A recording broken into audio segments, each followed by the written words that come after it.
சீரியல்களின் full எபிசோடுகளை Sun டிவியில் ஒளிபரப்பான உடனே எக்ஸ்க்ளூசிவாக சன் நெக்ஸ்டில் மட்டும் ஃப்ரீயா பாருங்கள்.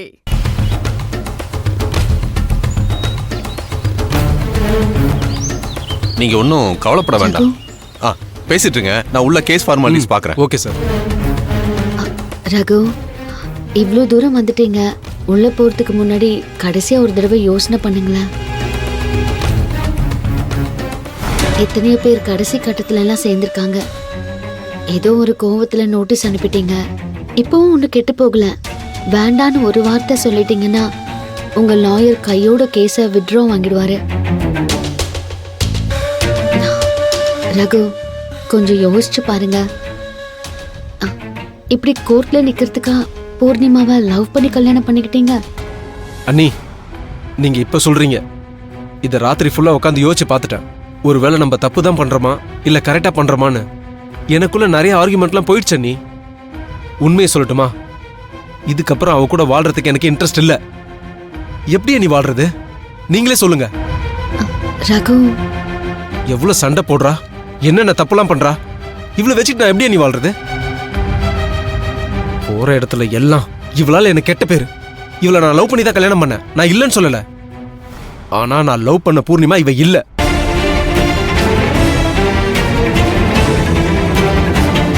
நாட்டுல எத்தனையோ கொலைக்காரங்களா இருக்காங்க. பிறக்கும் போது நான் எல்லாரும் கொலைக்காரனாவ பிறக்கிறாங்க. குழந்தைய தானே பிறக்கிறாங்க. அவங்க பெத்தவங்க அவங்கள கொஞ்சிருப்பாங்கல்ல. அப்படி இருக்க ஆளுங்க தான் பின்னாடி வளர்ந்து கொலைக்காரனா மாறுறாங்கல்ல. இவ்வளவு அந்த மாதிரி தான்.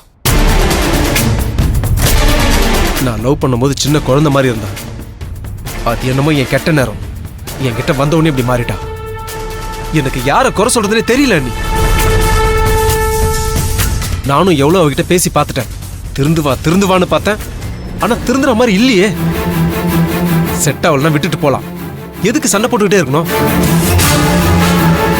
அதனாலதான் ஆனது ஆகட்டும்னு இந்த முடிவை எடுத்துட்டேன்.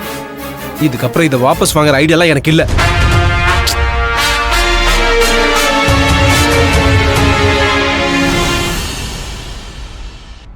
அங்க பாருங்க எவ்வளவு திமிரா நிக்கிறான்னு. நீங்க தான் ஃபீல் பண்ணிக்கிட்டு இருக்கீங்க. இவெல்லாம் லைஃப்ல ஒரு தடவையாவது அடிப்பட்டு அந்த பெயின் அனுபவிச்சாதான் தெரியும். அவ தனியா இருக்கட்டும், அப்பதான் புரியும். ஊர் உலகத்துல எல்லாரும் கேட்பாங்கல்ல, என்னம்மா டைவர்ஸ் பண்ண போறியான்னு.